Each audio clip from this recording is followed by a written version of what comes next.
Bonjour à toutes et tous. Dans cette vidéo, je vais corriger l'activité 3 de votre feuille sur les équations produit nul. On vous donne une équation, je l'ai réécrite ici, x-4 au carré moins 36 égale à 0. Et première question qu'on vous pose, c'est est-ce que cette équation est une équation produit nul? Pour avoir une équation produit nul, je vous rappelle deux conditions. Un des membres doit être égal à 0 et l'autre doit être un produit.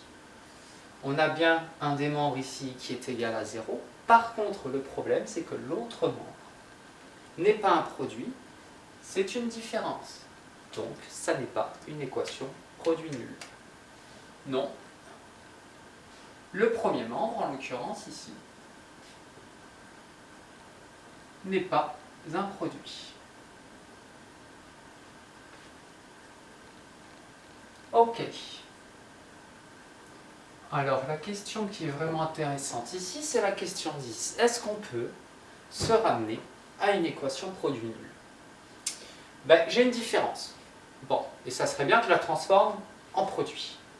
Alors, transformer une différence en produit, je sais faire, il faut factoriser. Alors, allons-y. Est-ce que j'ai un facteur commun?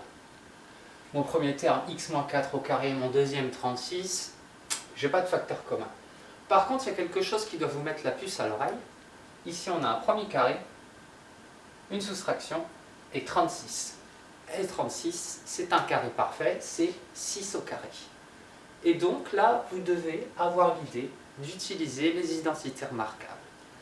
Et notamment la troisième. La troisième identité remarquable, qu'est-ce qu'elle vous dit? Elle vous dit que quand vous avez une différence entre deux carrés, c'est-à-dire A au carré moins B au carré, ça se factorise en A plus B facteur de A moins B. Ça, on vous l'a suffisamment répété, c'est à connaître par cœur.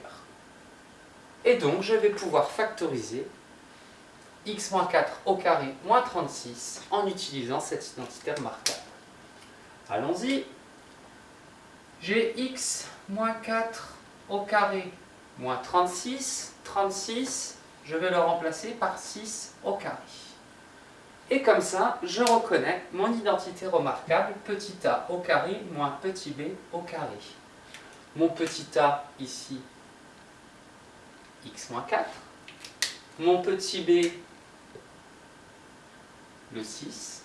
Et je vais pouvoir donc factoriser ça en utilisant l'identité remarquable.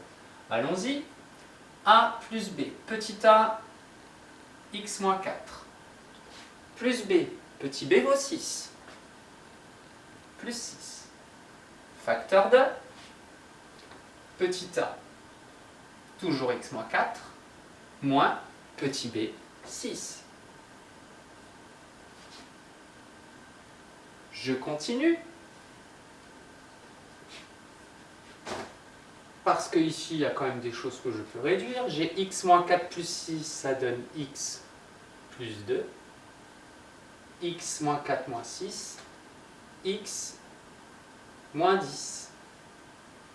J'ai oublié de rajouter à chaque fois égale 0. C'est pas grave, je me rattrape. Et cette fois, j'ai bien une équation produit nul. Du coup, avec la dernière question, résoudre x-4 au carré moins 36 égale 0, ça revient à résoudre quelle équation produit nul? Celle que j'ai obtenue ici en factorisant le premier membre. Et donc, ça revient à résoudre l'équation produit nul, x plus 2, x moins 10, égale 0. Mais maintenant, vous savez qu'une équation produit nul, pour la résoudre, il suffit de résoudre deux équations où chacun des facteurs est égal à 0. Ça veut donc dire que soit x plus 2, mon premier facteur ici, est égal à 0, soit x moins 10 ici est égal à 0. Ce qui me donne le plus 2 passe de l'autre côté, x égale moins 2, ou alors le moins 10 passe de l'autre côté, x égale 10. Et ainsi, j'ai les solutions de cette équation que j'ai transformée en équation produit nul. Et je trouve mes deux solutions, moins 2 et 10. Voilà pour la correction de cette activité. Avec une belle faute d'orthographe quand même à la fin. C'est mieux comme ça.